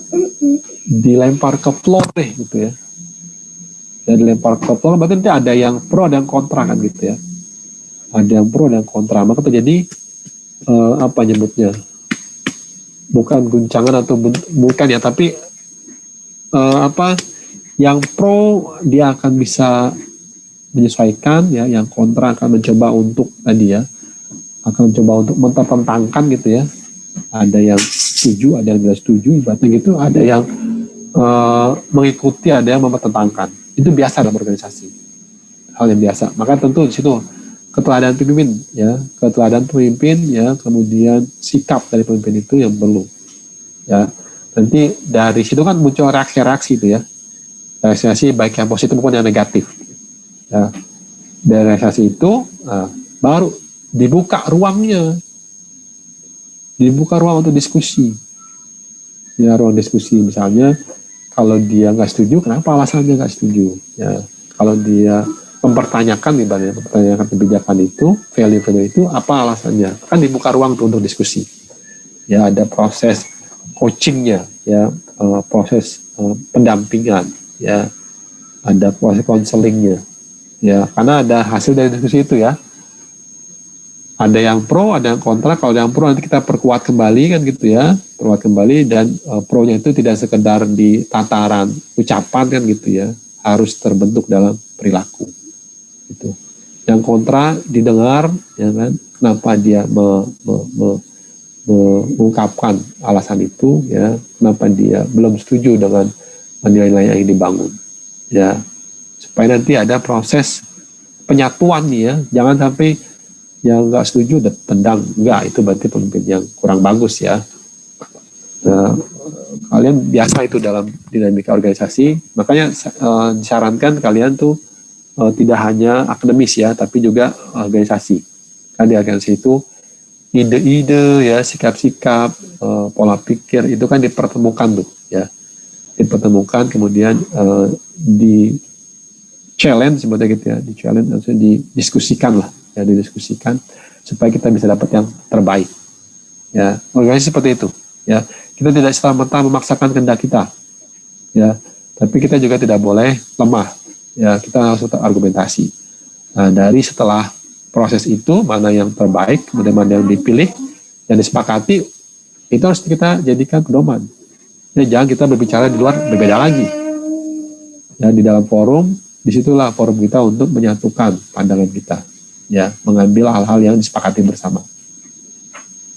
Nah, kalau ada hal-hal yang tadi ya, yang masih sulit untuk diajak ya, untuk menyesuaikan dengan nilai-nilai yang kita pilih, ada proses pelatihan-pelatihan ya, proses pendidikan-pendidikan ya, tentunya berkaitan dengan nilai-nilai etika ya, supaya tadi ya, jangan orang yang menentang itu ditendang, nggak bisa gitu ya. Diajak berbicara, dilatih supaya muncul ya, muncul willingness-nya, kemauannya ya, kemauannya muncul setelah dia mempertimbangkan ya, pendapat dia tidak seperti itu ya kan, ini organisasi seperti ini, diskusikan muncul di situ ya. Nanti baru kita bisa menyatukan ya, tidak perlu menyamakan tapi menyatukan pandangan-pandangan yang bisa membawa organisasi menjadi lebih baik kan gitu. Nah, baru dari situ di norming tuh ya, di apa nyebutnya, dihayati lah ya, dihayati ya, di pedoman apa, di internalisasikan ya, diinduksikan ya, didoktrin ibaratnya kayak gitu kalau di TNI ya, didoktrin ya, bentuknya seperti apa, karena tadi sudah dimotivasi ya melalui pendidikan-pendidikan itu. Nah, kemudian nanti komunikasikan kepada semua lini ya, kepada semua lini organisasi. Nanti ada proyek pencontohan ya, kalau sekarang istilahnya ada apa penyebutnya ya, yang win-win gitu loh, saya lupa lagi dulu tuh. Proyek pencontohan tuh kayak quick win ya, quick win maksudnya itu apa yang paling bisa dijadikan benchmarking lebih awal ya. Kemudian nanti setelah ada proyek itu di monitoring nih ya, di monitoring, kemudian dikomunikasikan dan ya, di sharing ya, keberhasilannya apa, ya kan, kelemahannya apa, ya, supaya tidak terjadi di tempat yang lain. Nah, itu sharing terbuka tuh, ya, jangan sampai dipendam sendiri aja.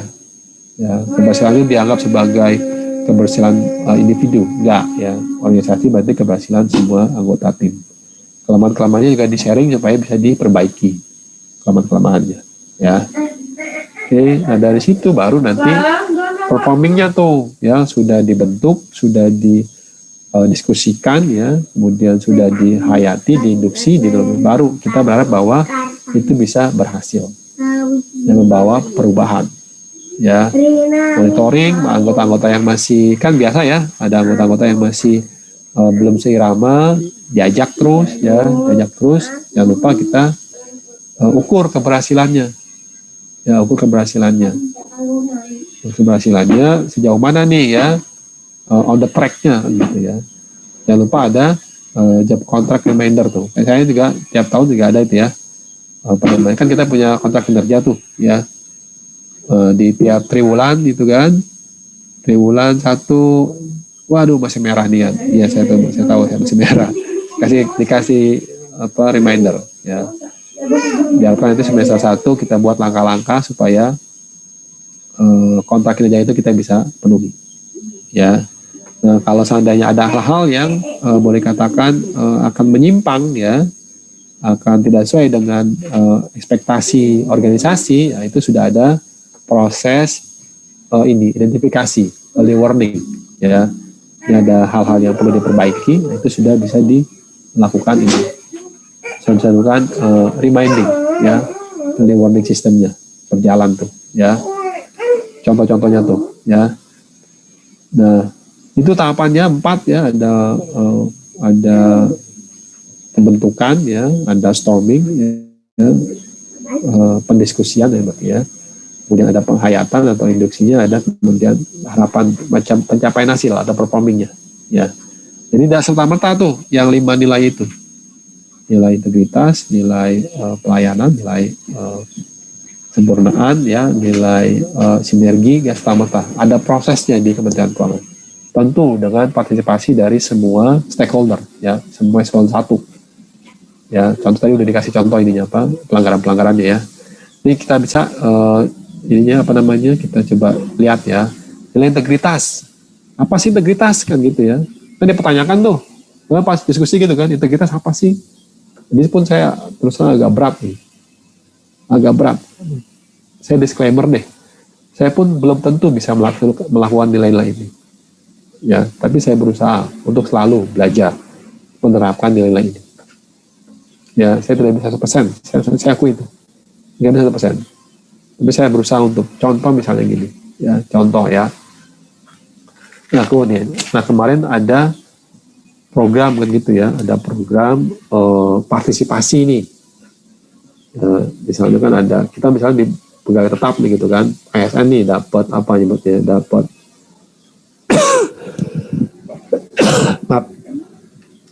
dapat kinerja lah gitu, ya, dapat kinerja. Nah, kemudian bentuknya materi nih, misalnya gitu kan, bentuknya materi nih, bentuk materi. Kemudian diminta nih, ya, kita diminta untuk nanti ini, ya, untuk rekan-rekan yang tidak dapat kan, misalnya gitu, ya, tidak dapat. Nah, kemudian caranya bagaimana? Atau caranya dipotong langsung gitu kan dari materi yang kita terima. Nah, saya berusaha mengungkapkan, saya respon, saya bilang cara ini salah, keliru, saya bilang cara ini keliru kalau dipotong langsung. Kenapa? Kalau dipotong langsung maka jatuhnya seperti pemerasan. Ini kan membagi hasil kerja kan gitu, ya. Kalau dipotong langsung makanya disebut itu namanya pemerasan. Itu sudah diatur di undang-undang tentang tindak pidana korupsi. Nanti kita lihat setelah Mbak Damit, ya. Tapi kalau berbagi maka saya sarankan untuk sukarela. Sukarela bentuknya seperti apa? Bentuknya sumbangan. Kalau sumbangan bentuknya sukarela. Bisa jadi ada yang suka dan rela ya, ada yang suka tapi nggak rela, ada yang tidak suka dan yang tidak rela, kan gitu. Itu jangan dipaksa. Karena kalau Anda memotong langsung maka Anda jatuhnya pemerasan. Itu malah berbahaya. Tapi kalau suka rela boleh silakan. Nanti di WA secara pribadi ya, Anda mau nyumbang berapa. Untuk rekan-rekan yang boleh katakan kebetulan tidak dapat prestasi ini. Itu contoh bagaimana saya coba menerapkan integritas. Jadi saya bilang kalau Anda memotong maka Anda jatuhnya adalah pemerasan ke saya. Tapi kalau saya diminta untuk menyumbang, saya akan sumbang itu. Walaupun mungkin nilainya sama dengan nilai yang akan dipotong, tapi caranya salah, kayak gitu ya. Jadi ini coba saya declare di awal, saya tidak bisa 100% menerapkan itu terus-menerus, tapi saya berusaha untuk terus-menerus menerapkan ini. Saya terus berusaha saya. Walaupun tadi satu titik mungkin tidak bisa 100% dengan nilai yang ada di Kementerian Keuangan ini. Ya, bersikap jujur, tulus, dan berpercaya, menjaga martabat dan tidak melakukan perceraian. Nah, ini ada nih pedomannya. Sikap jujur seperti apa sih? Ya, pedomannya ini ada misalnya berpikir, berbicara, berbuat ya. Walaupun itu nggak populer tadi ya. Mungkin yang saya ungkapkan itu nggak bisa diterima oleh pimpinan, tapi saya sudah melakukan itu. Ya, saya sudah mengingatkan. Ini keliru caranya. Ya, caranya keliru. Kalau Anda motong langsung, ya. Berani nggak? Berani. Saya ungkapkan itu kepada ketua jurusan, kepada pimpinan saya. Sampai saya keluar kata-kata yang menurut saya kurang patut, saya tarik gitu ya. Saya tarik. Saya bilang, ini kalau saya masih sebagai di sini, ini udah saya kandangin duluan. Saya bilang begitu. Ini udah saya kandangin duluan, karena unsurnya udah jelas banget nih. Tadi saya tarik, wah ini kata-kata itu mungkin kurang pas buat pimpinan saya. Saya tarik, mohon maaf Pak, saya mungkin kebablasan. Tapi saya udah mengatakan pendapat saya. Ya. Tadi bertindak sesuai aturan, karena menurut saya aturan itu nggak benar kalau misalnya dipotong langsung. Tapi kalau menyumbang, oke. Nyumbang, walaupun nilainya mungkin nilainya sama dengan yang dipotong langsung. Jadi dipotong langsung 500.000, gitu. Ya kalau saya dipotong langsung saya nggak berkenan, karena tadi saya udah tahu aturannya. Itu salah. Tapi kalau saya diminta untuk menyumbang, saya akan sumbang. Walaupun nilai sama, misalnya 500.000. Saya akan sumbang 500.000. Karena kalau nyumbang kan keinginan dari dalam. Keinginan dari diri saya. Tapi kalau potong langsung, maka kita itu bukan dari saya. Dari pejabat tertentu. Ya. Oke, itu contoh ya. Contoh. Kemudian bekerja dengan hati. Ya. Dengan hati. Tidak menerima pemberian dalam bentuk apapun. Ya. Macam-macam nih. Ya. Macam-macam. Kalau ini sudah banyak nih ya. Terakhir apa namanya, ada ya mitra kerja kan gitu ya, mitra kerja, Pak minta tolong ininya, ini legal Pak gitu, ini legal dari APBN, dari APBD. Aku bilang Pak, ini karena konteksnya adalah pengabdian masyarakat, maka saya tidak berhak untuk menerima itu. Konteksnya pengabdian, kecuali konteksnya kerjasama saya bilang. Kalau konteksnya kerjasama, maka kalau Bapak mau memberikan ini apa namanya tarif ya, itu tarifnya ke kampus bukan ke saya. Itu contoh ya, contoh. Kemudian tidak melakukan pertemuan informal ya, yang memberikan benturan kepentingan. Ada etik ya, ini contoh. Ya. Kemudian profesionalisme ya, ada 2. Pengetahuan kalian sekarang udah lagi dibangun ya, pengetahuan kalian udah dibangun ya. Meningkatkan kompetensi. Nanti setelah selesai D3 jangan berhenti belajar. Kan gitu ya, jangan berhenti belajar, terus belajar ya. Bekerjanya orientasi pada outcome ya, bukan pada output. Oke, dampak ya. Ini agak susah nih mengukurnya nih. Saya juga masih belajar bagaimana mengukur dampak ya dibanding dengan output ya. Kemudian bekerja dengan hati. Ya, tentu maksud di sini hati ya. Kayak tadi ya, terbuka terhadap pendapat ya. Selalu menunjukkan altruisme ya. Contoh misalnya kalian udah capek di bulan-bulan Maret ya di DJP misalnya gitu kan, udah capek, udah lelah gitu kan. Wah, sudah banyak melayani orang, tapi karena tadi ya, karena profesionalisme ya harus senantiasa menunjukkan sikap itu. Ya. Pikir positif ya, kemudian ikhlas ya ini ya. Kemudian sinergi ya. Sinergi berarti berprasangka baik. Oh, bagus banget nih ya. Positive thinking berarti kayak gitu ya. Tapi tetap waspada. ya, bekerja baik, berpositif thinking, ya, kerjasama supaya hasilnya terbaik, ya. Kemudian menghargai atau menerima masukan, pendapat, gagasan orang lain. Ya, kita tidak menutup diri, ya. Kita tidak menutup diri atau kita tidak merasa paling hebat. Ya, jangan seperti itu. Kemudian menemukan, melaksanakan solusi terbaik, ya, solusi terbaik, ya. Nanti permasalahan-permasalahan kita mampu identifikasi, ya, koordinasi dengan pihak-pihak yang terkait, ya, komitmen, ya, komitmen. Kemudian pelayanan, nah ini udah bagus kalau Kementerian Keuangan, ya, indikatornya banyak banget, ya, banyak banget award, ya, penghargaan-penghargaan yang diterima oleh Kementerian Keuangan, ya, terkait dengan pelayanan-pelayanan, ya. Ada rasa kepedulian, ramah, ya, kemudian ini agak berat, ya, melebihi harapan, beyond expectation. Sesuai harapan aja dulu deh, ya. Melebihi harapan kayaknya ini tagline gitu, ya. Tapi nggak apa-apa.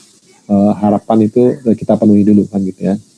Kemudian melayani sesuai dengan standarnya, ya, itu udah bagus banget, ya, kalau kita bisa melayani dengan standarnya, ya.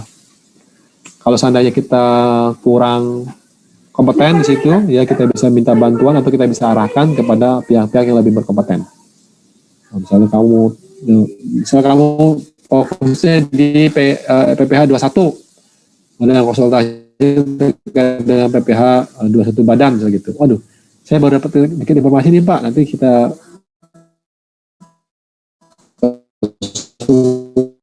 pastikan kepada orang yang lebih ahli lagi, ya, itu bagus, ya, kita arahkan, ya, tanggap, dan kita coba untuk menggali kebutuhan lawan, ya. Kan banyak tuh kalau di bank, ya, ada lagi yang saya bantu Pak, kan seperti itu. Itu kan contoh bagaimana proaktif, ya, mencoba untuk melayani lebih, ya. Kemudian target waktunya, ya, DJPB sudah bagus nih, ya, kalau nggak salah 2 jam kalau salah, ya, 2 jam apa? 2 jam per 1 hari gitu. Kalau SPDWD nggak cair maka itu dianggap benar, ya. Jadi 1 hari per 2 hari gitu, itu sudah kepastian. Jadi kalau dalam waktu 1 hari kalau ada perbaikan, ya, segera dikasih tahu. Kalau seandainya nggak ada perbaikan maka itu dianggap sudah diterima, sudah benar berarti, ya. Maka ada standar waktu tuh, ya, ada standar waktu dalam proses pencairan SP2D. Oke, cekatan dalam penyelesaian permasalahan, ya. Kalau ada keluhan ditanggapi, kemudian dicari solusinya. Oke, kemudian yang terakhir kesempurnaan, ya. Di sini tadi Kementerian Keuangan bukan merasa sempurna, enggak, ya, tapi perbaikan. Konteksnya adalah perbaikan yang terus-menerus, ya. Perbaikan yang selalu dilakukan. Kalau ada kelemahan, perbaiki, ya, bukan merasa yang paling sempurna, yang paling hebat, ya. Tadi hasil kerja dievaluasi, ya, pedoman ini ada perlu yang diperbaiki atau tidak, ya, masih sesuaikan dengan kondisi keadaan sekarang, ya, masih sesuaikan dengan perubahan teknologi kan gitu, ya. Nah, ini terbuka pada usaha-usaha perbaikan, ya. Last not but least, ya, inovasi dan kreativitas, ya. Dan salah, ya, nanti kita dibuka ruang untuk menyampaikan pendapat, ya. Yang diharapkan itu ada nilai tambah buat organisasi, ya. Kemudian ide-ide baru, ya, contoh kayak sekarang nih, kantor satelit, ya. Kantor satelit, ya, seandainya misalnya saya nih di Bekasi misalnya gitu, ya, kantor saya misalnya di Gunawarman, di Blok M atau di Bintaro. Oh, ternyata ada kantor satelit di sekitaran Bekasi. Dalam 1 minggu saya bisa berkantor di situ. Atau misalnya teman-teman yang tempat tinggalnya di Bintaro, gitu kan. Kemudian dia kantornya misalnya di Lapangan Banteng. Nanti bisa kantor satu di kampus tuh. Nah, kampus sekarang gedung P itu berubah tuh, ya, ada ruang untuk orang bekerja. Dalam 1 minggu dia bisa bekerja di situ sekali atau 2 hari. Itu adalah inovasi-inovasi yang berusaha untuk menciptakan perbaikan-perbaikan, ya. Itu kira-kira materi kita hari ini. Nanti yang hak dan kewajiban kalian sebagai mahasiswa udah kan, ya, dilakukan oleh BAK kan dulu kan, ya, pada saat masuk, ya. Nanti kalian bisa baca sendiri, ya. Hak dan kewajiban mahasiswa, tentu misalnya dapat pelayanan pendidikan, ya, fasilitas, ya kan, kewajibannya apa aja kalian penuhi, kewajiban-kewajiban kalian di situ sudah diatur di peraturan direktur kalau salah, ya, peraturan direktur di sini taruh, ya.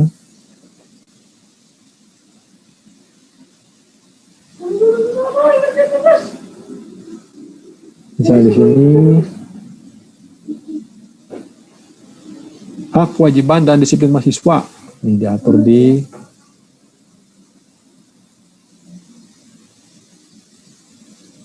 kayaknya kalian harusnya pada saat masuk ke kampus ini sudah dijelaskan oleh BA-kan. Ya, pada saat orientasi ya. Ya. Apa aja hak-haknya kan? Tadi dapat pendidikan, dapat pinjaman buku, mempergunakan fasilitas perpustakaan, ya kan? Fasilitas gedung-gedung lain, misalnya SC ya, yang lain-lain yang bisa kalian pergunakan kan gitu ya. Kewajibannya apa aja? Kalau mau saya menggunakan gedung maka mengajukan ya kan permohonan kan gitu ya. Kemudian perkuliahan minimal berapa kehadiran kan gitu ya. Kan kalian diberi kesempatan sekitar 20% ya kalau nggak salah ya. Kalau seandainya untuk darurat gitu ya, sakit kah kan gitu. Kemudian nanti disiplinnya bagaimana? Oh seandainya ada pelanggaran ya. Misalnya apa? Oh saya udah ahli hisap nih Pak, misalkan gitu ya. Ya jangan di kampus gitu ya. Ahli hisap enggak, kan nggak dilarang juga. Kan itu ini, tapi jangan di kampus. Di kampus, di luar kampus ya. Kalau di kampus malah itu melanggar disiplin kan gitu. Ya kan? Jangan di kampus, ahli hisapnya ya. Saya kecanduan game Pak. Aduh, boleh main game, tapi jangan di kampus kan, gitu ya. Jangan di lab komputer gitu kan. Itu contoh-contoh ya. Jangan lab komputer di rumah aja, dan jangan lama-lama nanti malah mengganggu ini kalian apa namanya ritme kerja kalian ya. Kesempatan-kesempatannya hilang. Oke, itu dulu. Ada pertanyaan? Izin bertanya Pak. Yap. Itu Pak, di Kementerian Keuangan sendiri kan cukup welcome kepada pegawai yang ingin melakukan perubahan atau inovasi. Nah, misal nih Pak, saya sebagai pegawai baru. Nah, Bapak sebagai pegawai senior di kementerian lain, misal atau Pemda yang masih membutuhkan banyak pembenahan. Nah, kemudian saya sebagai pegawai baru ini di instansi Bapak tuh ingin melakukan inovasi yang, nah itu bagaimana ya Pak agar inovasi yang saya usulkan tuh bakal diterima oleh pegawai lama di instansi. Pertama kamu harus berani mengungkapkan itu dulu. Nah, diskusi dulu. Syukur-syukur kamu bisa tertulis tuh, enak banget tuh ya. Kemudian kamu sampaikan kepada pimpinan kamu tuh, nggak usah ragu ya. Kamu identifikasi dulu kira-kira kekurangannya apa. Pas PKL kan gitu ya. Pas kemarin PKL ya, betul nggak? Identifikasi kelemahannya apa nih di sini kan gitu ya. Misalnya Pak ini proses arsipnya di sini terlalu lama misalnya gitu kan. Nah itu kamu ungkapkan di situ tuh. Nah kemudian usulan kamu seperti apa? Diungkapkan lagi. Tapi harus diingat tidak serta merta nih ya usulan kamu itu bisa langsung mengubah keadaan. Tidak. Kenapa? Karena mengubah keadaan itu kan nanti butuh, apalagi yang berkaitan dengan kebutuhan pendanaan ya. Ya. Misalnya kamu dari arsip ini, Pak, kayaknya kita butuh tempat arsip yang lebih besar, misalnya gitu ya. Oh, berarti butuh lemari arsip yang lebih besar, misalnya gitu. Ini bisa contoh usulan kamu tuh. Oke, kita terima dulu ya, tapi untuk membutuhkan lemari arsip yang paling modern, misalnya gitu kan. Nah, itu kita harus beli. Nah, maka harus beli itu kita butuh anggaran.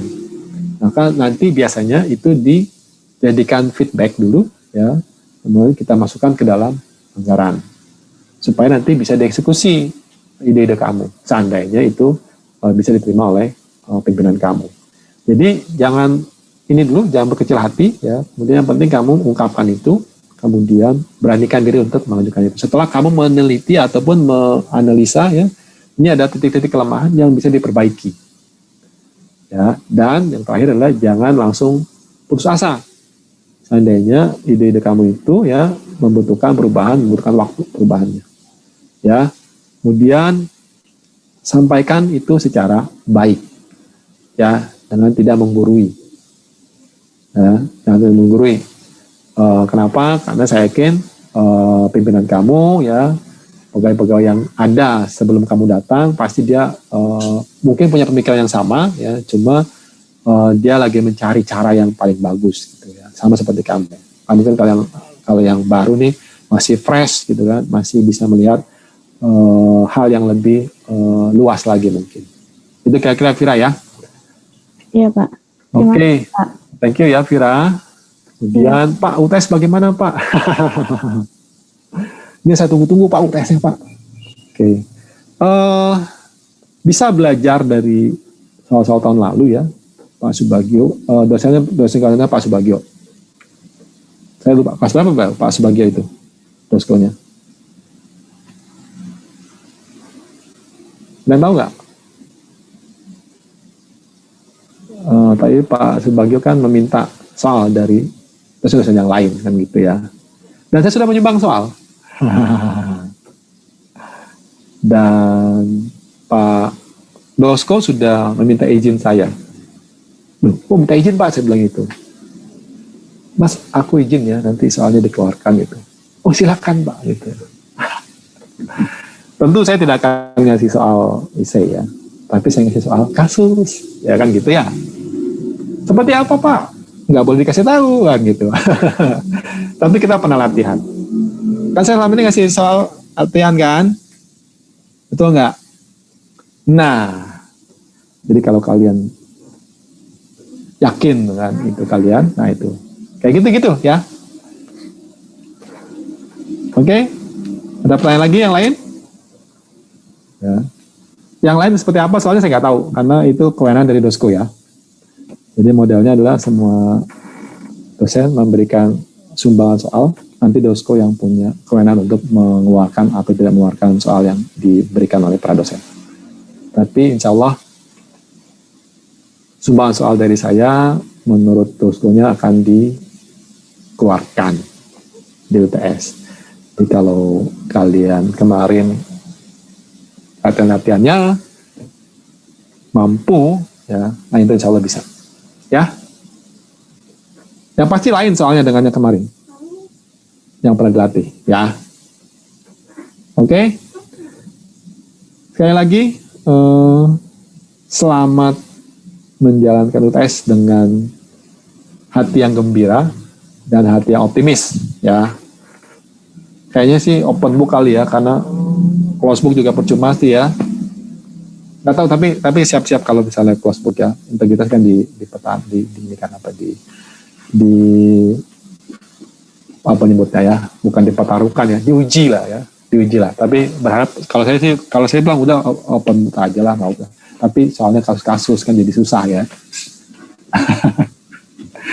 Oke, selamat ujian UTS ya, optimis kalian bisa gitu ya, karena udah pernah kita diskusikan materi-materinya, dan insya Allah materinya sama seperti yang dibahas ini bisa kalian lihat itu soal-soal yang mungkin tahun lalu kalau dapat ininya, kalau dapat bocoran tahun lalu gitu ya, model soal tahun lalu kan kalau ini ada multiple choice, kalau waktu masih in class ya, ada multiple choice, ada essay, ada problem ya. Masih seperti itu, tapi saya rasa kalau multiple choice dengan model seperti ini agak susah ya. Agak susah karena bukan susah, kan itu lebih mudah dijawab lah ya kalau multiple choice. Mendingan essay dan problem aja sih kalau menurut saya. Tapi nggak tahu ya ada skor seperti apa. Itu kira-kira ya. Mudah-mudahan insya Allah kalian, saya yakin kalian mampu lah. Ini mata kuliah yang bisa kalian optimalkan ya. Optimalkan, ingat itu ya. Dan ini saya tidak kaku ya, saya lihat ini kalian tulisan kalian, dan tulisan harus terbaca ya. Nanti jangan-jangan ini terutama yang ini nih ya, kalau biasa kalau cewek sih rata-rata ini ya terbaca nih, terutama yang cowok nih ya. Jadi saya effortnya 2 kali nih. Ini tulisannya apa maksudnya, pusing sendiri ya. Dijawab semuanya, jangan lupa ya, jangan diblankkan ya, dijawab semua, dijawab. Oke, jangan, kalau kan kalian ada jawaban berarti saya ada penilaian kan gitu. Kalau nggak ada jawaban kan langsung 0 kan gitu. Mau nggak ada jawabannya apa yang mau saya kasih nilai kan gitu. Oke ya, dijawab semuanya. Sekali lagi saya selalu meminta kembali, dijawab semuanya. Ya, ini kan mata kuliah yang sifatnya bukan seperti accounting ya, yang ada standarnya. Di akuntansi biaya pun saya juga kan pernah nih ya, mahasiswa saya ada di sini nih ya. Saya pun masih melihat ini salah nih, gitu. Tapi maksudnya seperti ini. Oke, saya kasih poinnya kan gitu ya, tidak nol blank. Ya, yang pernah jadi mahasiswa saya pasti tahu ya penilaian saya. Oke. Terima kasih, selamat bertugas. Ujian ya, sukses selalu buat kalian. Saya selalu mendoakan buat kalian. Saya tutup dulu ya, saya harus ke portal ini supaya absennya bisa saya inikan. Oke, saya tutup. Terima kasih. Selamat pagi menjelang siang. Assalamualaikum warahmatullahi wabarakatuh. Thank you.